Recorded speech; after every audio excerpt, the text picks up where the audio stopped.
Vous écoutez la chaîne 2, il est 12h. Infocité, le journal de l'info de proximité sur la 95.2. Présentation, Aïssata Betraouri. Infocité, les titres. Depuis le 10 juillet se déroule le camp de la citoyenneté. 400 jeunes y suivent une formation axée sur l'éducation civique avec pour objectif d'inculquer et de développer chez eux l'esprit patriotique. Dans cette édition, nous allons parler du 5e jour du camp qui a été marqué par un panel sur la gestion de conflits et négociations sociales. Aujourd'hui, nous allons parler du canari, récipient en terre cuite qui est utilisé pour stocker l'eau et pour la cuisson des plats traditionnels. Cependant, avec les nouvelles technologies comme les congélateurs et autres, il est de moins en moins utilisé actuellement. Tanavet Sangare nous en parle dans ce journal. Binta Kamisoko sera avec moi pour décortiquer l'actualité internationale. Voilà pour le sommaire, le développement de ces titres dans quelques instants. Merci d'avoir choisi la chaîne 2 pour vous informer. Mesdames et messieurs, bonjour et bienvenue. Tout d'abord, Salsa Consulting, appuyé par la Banque de développement malienne, a initié une formation de 2 jours à l'endroit des hommes de médias. Le but est de les initier au journalisme économique et à la monétique. La formation qui a débuté ce 16 juillet était présidée par le ministre de la Communication, de l'économie numérique, de la modernisation de l'administration. Elle enregistre la participation d'une vingtaine de journalistes issus de différents univers médiatiques maliens. Et vous le savez sûrement, cela fait quelques jours que les jeunes de l'AIS et de la diaspora sont à l'école de la citoyenneté au Palais des Pionniers. Ils y suivent une formation axée sur l'éducation civique avec pour objectif d'inculquer et de développer chez eux l'esprit patriotique afin d'en faire des bâtisseurs et des défenseurs de la nation. Le 5e jour du camp a été marqué par un panel ayant pour thème gestion de conflits et négociations sociales, autrement dit, apprendre aux jeunes à gérer les tensions sociales avec intelligence et responsabilité. Mohamed Bari. Les jeunes venus des pays de l'AES et de la diaspora ont pris part à ce panel sur la gestion des conflits et les négociations sociales. C'est là dans le but de devenir des acteurs clés de la cohésion sociale. Amadou Diarra, chargé du panel, a insisté sur l'importance de former une jeunesse consciente de son rôle dans la prévention des crises. Ils doivent retenir essentiellement que c'est nous les premiers acteurs, c'est nous notre responsabilité d'instaurer, d'imposer la paix dans notre sous-région. Nos gouvernants, ils feront ce qu'ils peuvent. C'est à nous de nous donner la main pour bouter hors de notre environnement, hors de nos communautés, tout ce qui peut être facteur de conflit et d'embrasement. La conférence a été marquée par des échanges fructueux et de nombreuses interactions. Les jeunes ont exprimé leur volonté de comprendre les enjeux liés à ce thème. Ils estiment que ce type de formation devrait être généralisé dans tous les pays de la sous-région. Souleymane Zongo, participant burkinabé. Effectivement, ce soir, on a retenu beaucoup de choses, c'est-à-dire au niveau de la gestion des conflits. On a compris comment amener 2 pays à vraiment surseoir à la guerre et revenir à la paix, parce que le docteur nous a beaucoup parlé de comment on peut construire le pays. C'est-à-dire quand on a une jeunesse qui est vraiment patriote, on peut arriver à faire beaucoup de choses sans des conflits. Aïda Arbi, participante malienne. Déjà, il faut savoir que le conflit, c'est une mésentente entre une personne ou des groupes de personnes sur des opinions qu'ils ne partagent pas ou des idées aussi qu'ils ne partagent pas. On peut aussi avoir beaucoup de sources de conflits.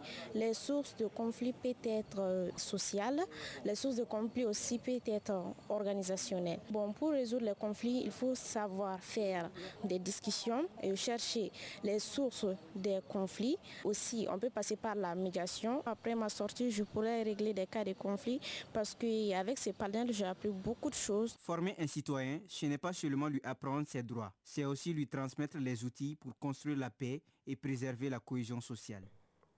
L'Institut consulaire d'études et de formation de la Chambre de commerce et d'industrie du Mali est un établissement d'enseignement supérieur situé ici à Bamako.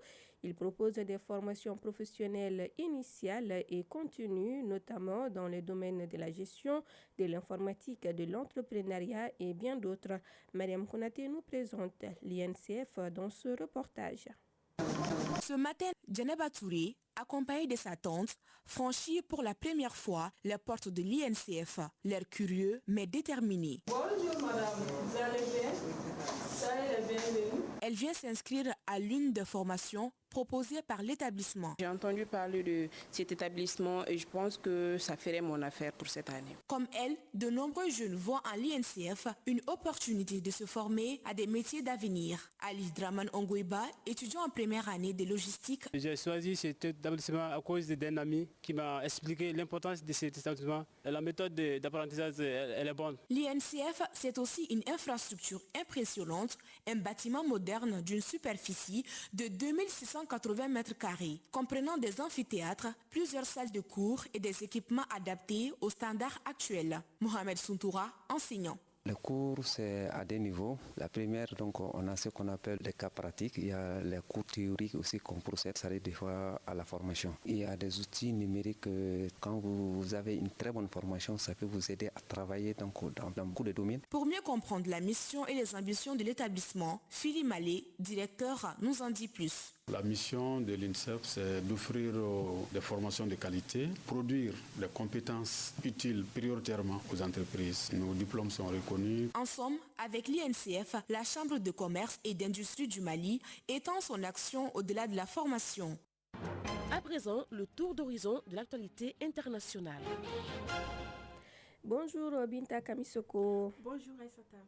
Alors aujourd'hui, l'actualité internationale, nous allons commencer au Nigeria où Aliko Dangote lance un projet de port maritime majeur.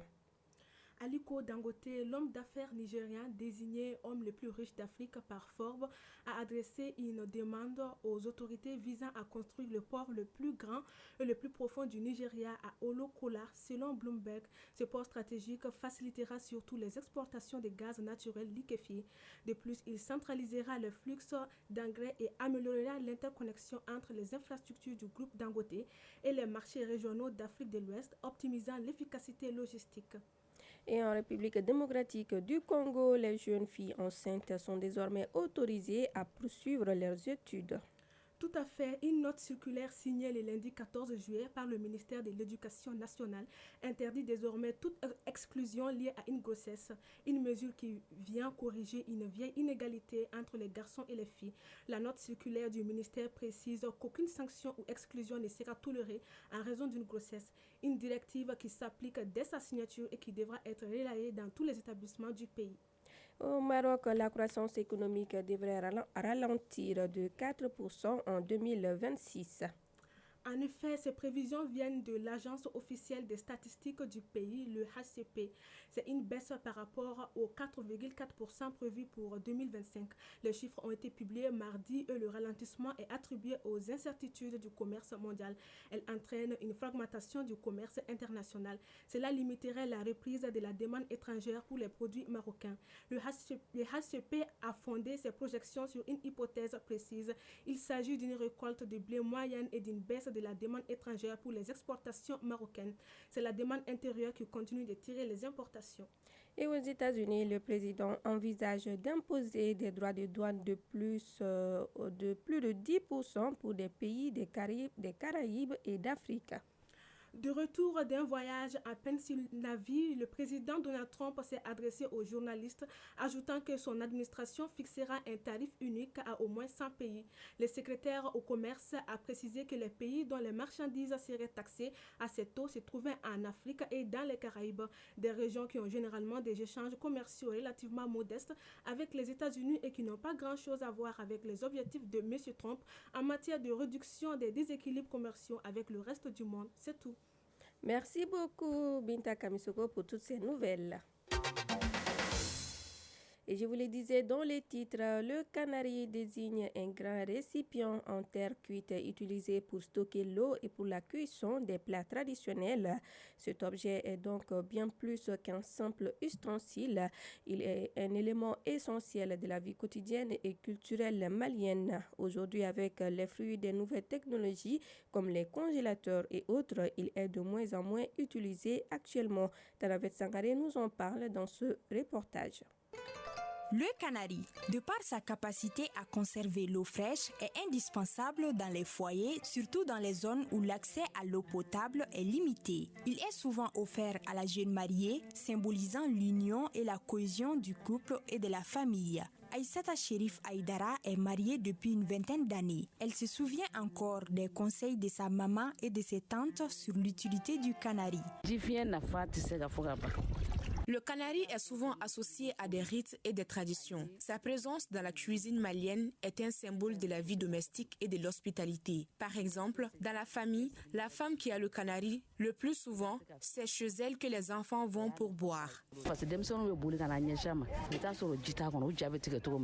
Le canari était ce que la marmite sert aujourd'hui, Awadjibo, ménagère. Il peut être utilisé pour préparer de nombreux plats, notamment des ragoûts et des sauces mijotées à basse température comme le kedjenou. Il est considéré comme un symbole de la famille et du foyer. Mais depuis l'arrivée des nouvelles technologies, il est en voie de disparition. Assitan Diakité, traditionnaliste. Le canari est un objet omniprésent dans les foyers maliens, témoignant de la vie quotidienne et des traditions culinaires. Même le sable qui se trouve en dessous a une signification. C'est ce qui permet à l'eau d'être fraîche. Il sert à préparer et conserver les médicaments traditionnels. Il est interdit aux femmes de détruire les canaris au risque de perdre leur foyer. Autrefois, on ne retrouvait qu'un seul canari et bol dans une famille. Cela signifie la paix et l'union familiale. On constate aujourd'hui que les femmes donnent plus de valeur au congélateur qu'au canari. Amadou Tankara, chef de famille. Certains de nos ustensiles traditionnels utilisés dans la cuisine tentent à disparaître au profit d'objets modernes. Ils sont malheureusement ignorés par la jeune génération. Nene Djane, conseillère conjugale. Avant le départ de la mariée dans sa belle famille, sa mère prend l'eau fraîche du canari pour qu'elle boive. C'est symbolique. Elle souhaite que sa fille ait la paix du cœur dans sa nouvelle vie. Même quand une femme se dispute avec son mari, si elle donne l'eau du canari à ce dernier, cela pourra baisser la tension entre les deux. Mohamed Tunkara, sociologue. Les canaris servent à identifier certains groupes sociaux ou ethniques, tels que par exemple les forgerons, les peuls ou encore les dogons. Il est bien plus qu'un objet. C'est un élément central de la culture malienne qui est porteur de sens et de valeurs dans notre société.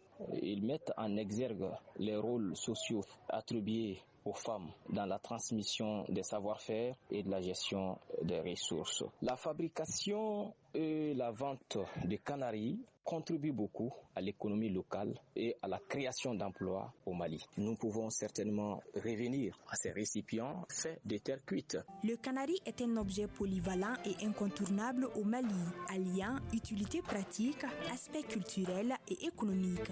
Il est un symbole de la vie quotidienne et de la richesse du patrimoine malien.